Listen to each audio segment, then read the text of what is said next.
So, angel number 999 guys, tsaka angel number 888. I-check nyo yung ibig sabihin niya kasi baka may additional na mensahe sa inyo ang inyong mga anghel gabay, mga kapiksi. So, kagaya nga nung sabi ko sa inyo kanina, no, you will be so blessed, mga kapiksi, pagdating sa kaperahan nyo at saka yung mga dasal nyo guys, no, talagang unti-unti na siyang binibigay ni universe and unti-unti na kayo nakakita ng progreso, no, parang nagkakaroon ng liwanag sa buhay mo na okay, ito na yung pangarap ko, ito na yung mga dinadasal ko dati dinadasal ko lang, tas ngayon parang nagsisimula na siyang umandar, nagsisimula na ako makakita ng resulta, okay, parang mga ganon.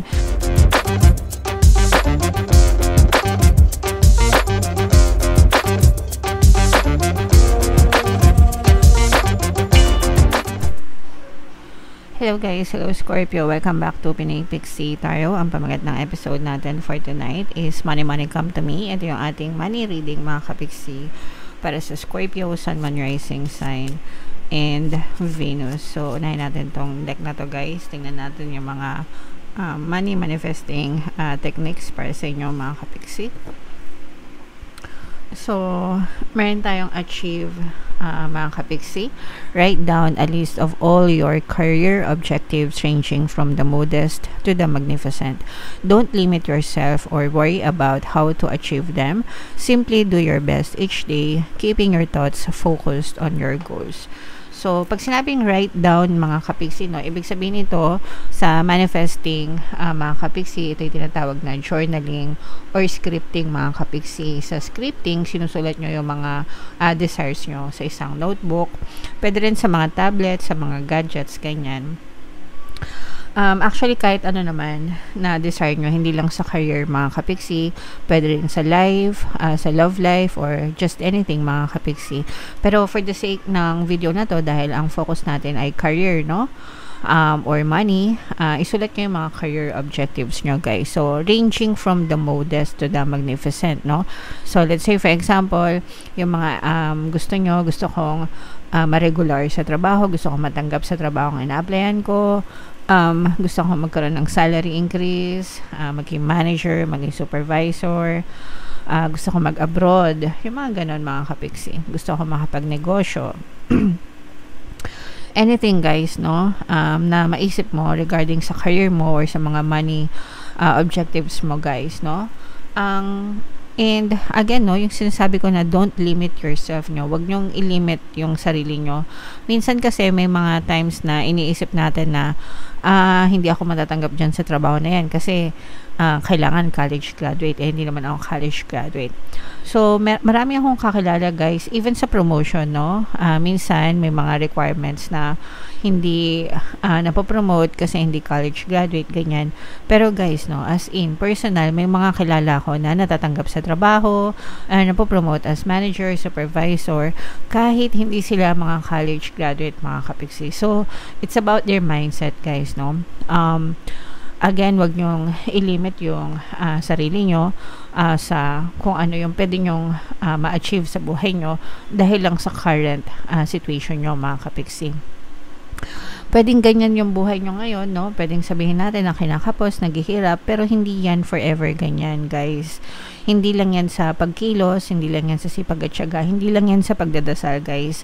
Napakalaking portion ng pagkakaroon ng positibong mental diet para ma-achieve nyo yung mga desires nyo. So, again, no, tatlong ingredients yan mga kapiksi na dapat lahat ginagawa nyo.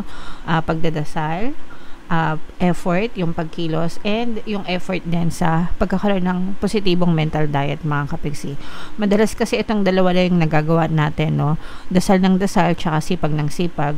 Pero nakakalimutan yung mental diet, no? Yung mindset negative pa rin. Kaya kahit anong sipag ng iba, kahit anong dasal ng iba, wala pa rin silang makitang pagbabago kasi yung mindset nila naiwan sa nega. So, wag niyong kakalimutan yung mindset mga kapiksi. Okay? Alright. So, comment down below guys if naka-resonate kayo. Uso yung ubo, sipon, lagnat ngayon guys kasi tagbagyo na, kaya medyo ingat-ingat na rin kayo mga kapiksi. So, habang sinashuffle ko to guys, panoorin nyo muna yung video natin regarding sa ating paano mag-manifest ng abundance video course. kapiksi, sawa ka na ba sa mga struggles at hirap sa buhay mo? Masipag ka ba at masikap sa buhay ngunit hindi ka pa rin umaasenso? Ilang beses ka na bang nag-attempt magnegosyo at mag-invest pero palagi ka pa rin nalulugi? Sa pagkakataon na ito ay maaaring may subconscious beliefs ka na nagiging balakid sa iyong pag-unlad at pagyaman. Introducing, paano mag-manifest ng abundance video course. Dito ay matututunan mong ma-overcome ang mga balakid mo para tuluyan ka ng umunlad, umasenso, sumagana, maging matagumpay, successful at maswerte sa iyong kabuhayan, pera, trabaho, negosyo, salapi at kaperahan ng bonggang-bongga. Dali, mag-send na ng email sa pinoypixitaro@gmail.com at simulan na ang iyong pagyaman ngayon. Alright, so sa lahat ng gusto mag-avail ng course guys, naka-flash sa screen nyo. Una, meron tayong paano mag-manifest ng abundance video course. Meron din tayong paano mawala ang third party at magkaroon ng harmonious na relationship. And meron din tayong paano pabalikin si ex, revised breakup. Sa mga interesado guys, mag-send lang kayo ng email sa pinoypixitaro@gmail.com. So, Scorpio guys, kaya represent ng Queen of Cups. Ito yung ating money energy mga kapiksi. So, latag natin yung spread nyo guys, and habang nilalatag natin to sa mga naghahanap guys ng mga pampaswerte na lucky charms, lucky bracelet, may mga makikita kayong items sa description box. Click nyo lang yun guys, tsaka pwede nyo i-check out. Nasa comment section din mga kapiksi. Ito yung mga sample na items guys, Aventurine at saka Citrine guys, napakabisang combo, no? Panghatak ng swerte, abundance, kaperahan, etc. So, check out na guys. So, meron ditong presence, guys, ng Air sign, Aquarius, Gemini, Libra, at saka Water sign, Cancer, Pisces, Scorpio. For some of you, maaring may mga ganyang element kayo sa inyong natal chart, or you may be dealing with those signs na may ganyan sa kanilang natal chart.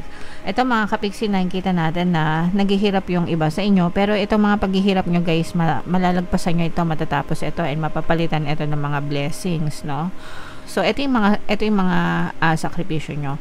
Actually, guys, no, for some of you, kahit na marami kayong bigat sa buhay, this is more on responsibilities na type of situation, no. Pwedeng marami kayong responsibilities, obligation, especially, guys, kung mga breadwinner kayo, no.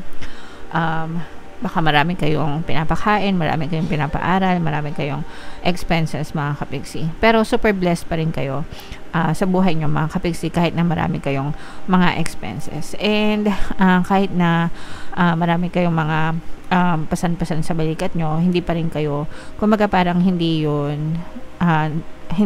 kayo nawawala ng pag-asa.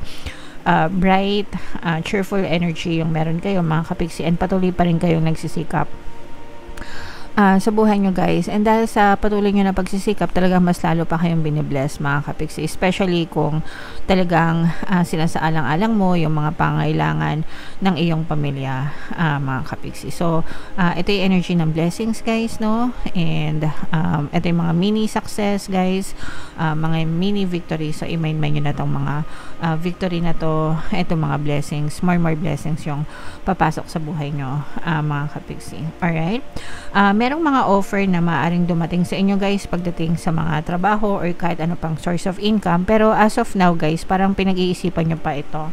Parang tinitimbang nyo pa yung sitwasyon, kung go ba kayo or no go kayo dun sa mga offer na yan, mga kapiksi. Kasi meron pa rin kayong mga kailangan na i-consider. So, let's say, for example, meron kang offer mag-abroad, no? Kaya lang parang tinitimbang mo pa yung sitwasyon kasi baka hindi mo kayang iwanan yung pamilya mo, o kaya maganda naman yung trabaho mo dito pero mas malaki yung kita doon, yung mga ganon. So, parang nagdadalawang isip ka pa kung papatusin mo yung ino-offer sa'yo. So, pagdating sa mga ganyan, guys, syempre, meron naman kayong say kung gusto nyong ituloy, diba?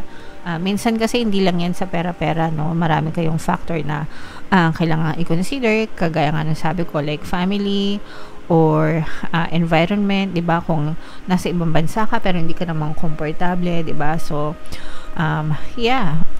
So, timbangan nyo muna mabuti guys, no, yung mga offer na dumadating sa inyo bago nyo tanggapin. Make sure na pag-aralan mabuti and komportable talaga kayo bago kayo magdesisyon, mga kapiksi, okay? So, ito guys, talaga super blessed kayo sa pera. Ayan, oh guys, grabe.